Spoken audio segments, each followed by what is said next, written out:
पुनः बोलिए श्री सद्गुरु महाराज की जय।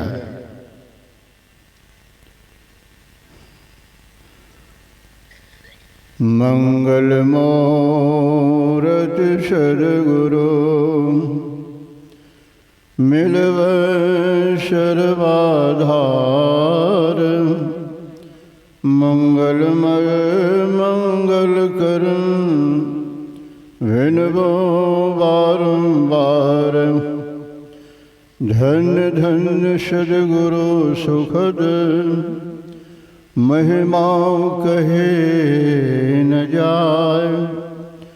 जो कुछ कहूँ तुम्हारे कृपा मोते कछु न बसाए।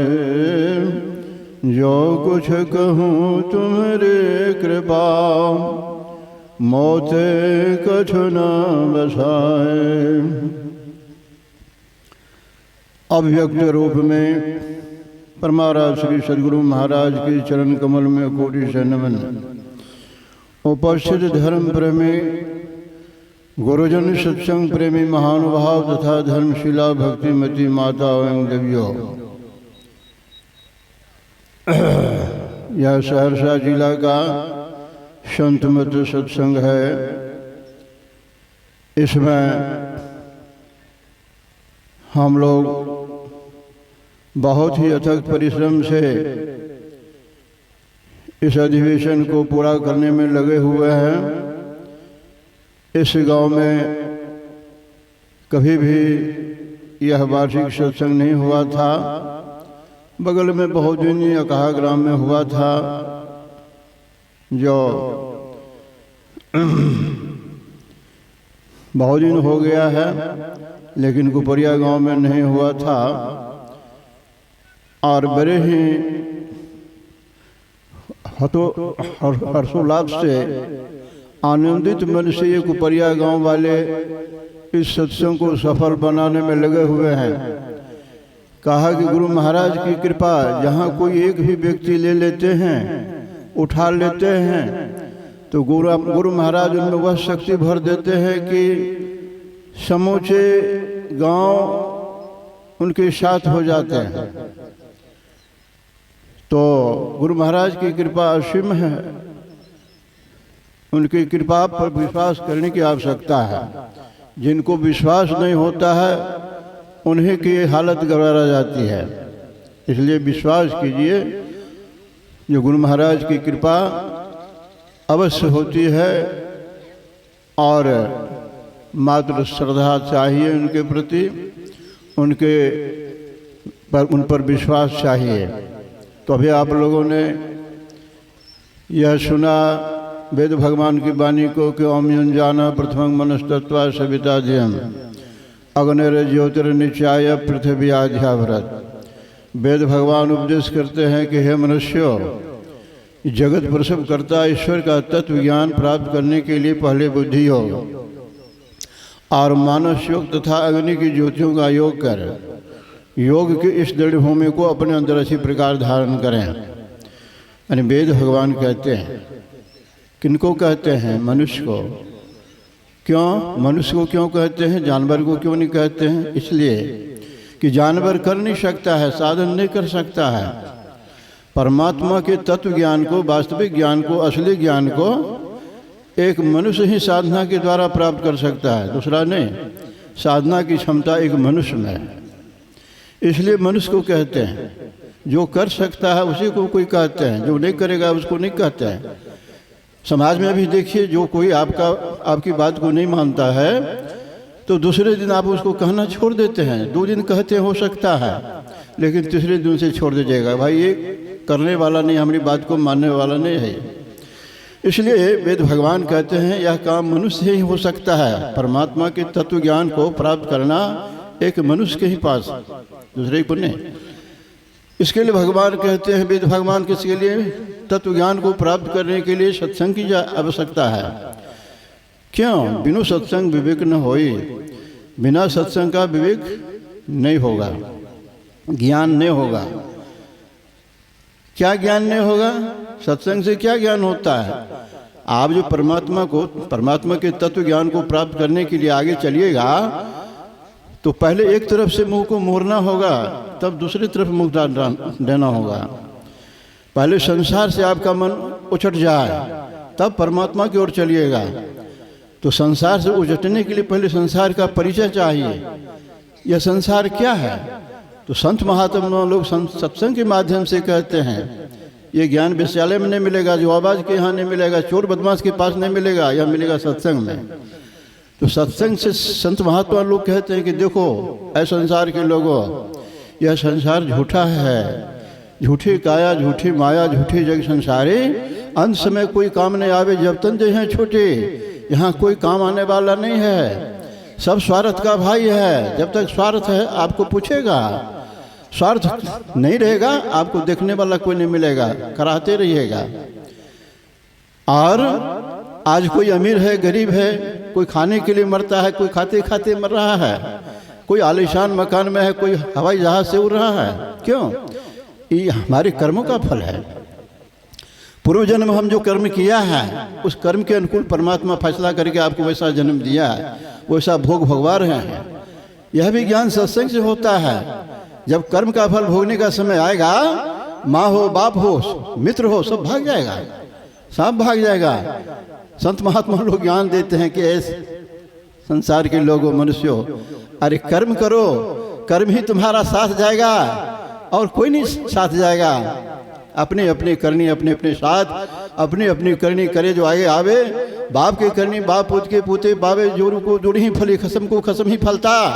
अपनी अपनी करनी से सब जीव पार उतरता, मात्र नेकी बदी है संग। बस अच्छा और बुरा जो आपने किया है यही साथ जाएगा, बाकी कोई साथ जाने वाला नहीं है।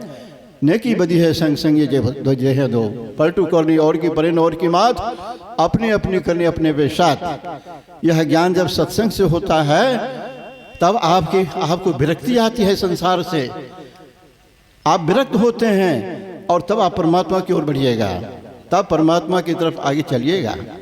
यह ज्ञान सत्संग से मिलता है। इसलिए हमारे गुरु महाराज की वाणी में आप लोगों ने सुना कि देखो भाई, सत्संग से तो ज्ञान मिलेगा, संसार झूठा है, लेकिन मनुष्य तन भी तो बिल्कुल झूठा है। ये भी तो अब है तब नहीं, क्या ठिकाना है इसका? समय तो निश्चित है माता के घर में। आयु कर्म च वित्तं च विद्या निधनमेव च पंचत्यानि सृजन्ते गर्भ सिद्धेना, आयु भोग विद्या धन और मृत्यु, इन पांचों की रचना गर्भ स्थित शरीर में हुआ। माता के गर्भ में जब हम थे, छठी रात विधि लिखे ले लारा, वहीं लिख दिया गया है। प्रारब्ध पहले रची पाछे रचियो शरीर, तुलसी चिंता त्याग दे भजले श्री रघुवीर। तो गोस्वामी तुलसीदास जी महाराज कहते होनहार जो है सो पहले रच दिया गया है माता के गर्भ में ही पहले, तब माता के घर में नाक कान मुंह ये सारी अंग प्रत्यंग की रचना हुई है। इसलिए कहते चिंता को छोड़ो, होने हो के रही कर्म गति टारे ना ही टरी। जो होने का होगा वो होगा ही, आपके कहने से नहीं टलेगा वो। महाभारत युद्ध को कितना टालने में लग गए सब कोई, लेकिन युद्ध होकर के रहा, क्योंकि कर्म पहले बना हुआ था। इसलिए आपने जो पहले किया है वो आपको भोगना ही पड़ेगा। इसलिए कर्म कीजिए। संत महात्मा लोग कहते कर्म कीजिए जिससे आपके जीवन में शांति हो। और यह संसार दुख का घर है, यहाँ से निकलो, चलो वहाँ जहाँ की फिर सुख ही सुख है, शांति ही शांति है। उस लोक को कहते हैं मोक्ष धाम। स्वर्ग से तो लौटा दिया जाता है, स्वर्ग उस्वल पांत दुखदाई, स्वर्ग में भी थोड़ा और अंत में दुख ही दुख होता है। इसलिए कहा स्वर्ग से भी ऊपर चलो मोक्ष धाम, जहाँ जाने के बाद फिर संसार में दुख भोगने के लिए लौटना नहीं पड़ेगा। इसलिए गुरु महाराज कहते हैं देखो सही में समय जा रहा है, इस शरीर का कोई ठिकाना नहीं है। दिन बीतत जावे आयु फुटावे, भजो भजो प्रभु नाम। समय चला जा रहा है, आयु कमती उठती जा रही है, इसलिए प्रभु के नाम को भजने में देर मत लगाओ। और परिजन धन सारा सतविधि द्वारा नहीं आवे को काम। जिस परिजन परिवार में, परिवार के लोगों के भरण पोषण में दिन रात आप लगे रहते हैं, कहा वो काम नहीं देगा। जब आपके पेट में गोला होगा, मत पत्थर होगा, तो कोई बचा नहीं सकेगा। और सब कोई कहेगा कि तुम जा रहे हो, घर के बच्चे कहेंगे हमको कौन पढ़ाएगा, पत्नी कहेगी अब हमको कौन देखेगा। सब अपने अपने स्वार्थ के लिए मरेगा। और आपने जो कर्म किया वो भोग रहे, कोई नहीं बचाएगा, कर्म का साथी कोई नहीं होगा। इसलिए कहते हैं समय चला जा रहा है, और ऐसे समय को बर्बाद मत कीजिए। बड़ा अमूल्य समय शरीर है ये, बड़े भाग मानुष तन पावा, भगवान राम ने कहा अयोध्यावासी के लोगों को यह शरीर बड़े भाग्य से मिला है। ऐसे भाग्यशाली पुरुष मनुष्य शरीर को हम बर्बाद कर रहे हैं विषय वासना के चिंतन में। इस संसार में 4 बार भागी हैं। पहला बार भागी कौन है? जिसने मनुष्य शरीर प्राप्त किया है, चाहे लुल्हा का शरीर हो, नंगड़ा का हो, कि राजा का शरीर हो, सेठ साहूकार का शरीर हो, बड़ा भाग्यवान है। यदि राजा कहते हैं कि हमारा शरीर बहुत बड़ा भाग्यवान है, तो एक भिखमंगा भी कहता है कि राजा साहब हमारा भी शरीर बहुत बड़ा भाग्यवान है। कहा क्यों? कहा आप जो भाग्यवान कहते हैं तो आपका शरीर मनुष्य का है कि कौन चीज का है? हमारा कौन चीज का है? कुत्ता का। आप यदि मोक्ष धाम जा सकते हैं तो हम भी तो इसी शरीर से मोक्ष धाम जा सकते हैं। आपके पास है मोक्ष धाम जाने के लिए युक्ति जाने हैं? आप मोक्ष धाम जाइएगा? कहा नहीं। तो नहीं जाइएगा तो चले जाइए फिर नरक में आप। और हमारे पास युक्ति है, मैं जानता हूं कैसे मोक्ष धाम जाया जाएगा। राजा साहब मैं मोक्ष धाम चले जाऊंगा, आप नरक में जाके दुख भोगिएगा।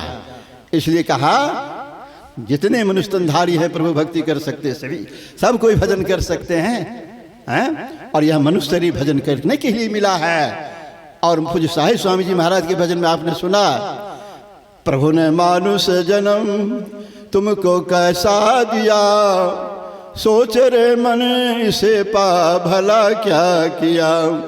प्रभु ने मानुष जन्म तुमको कैसा दिया, सोच रे मन इसे पा भला क्या किया। पूज्य साहिब स्वामी जी महाराज कहते हैं परमात्मा हमको मनुष्य जन्म दिया है, कैसा मनुष्य जन्म दिया है, और इस शरीर को पा करके बोलो कौन अच्छा काम तुमने किया।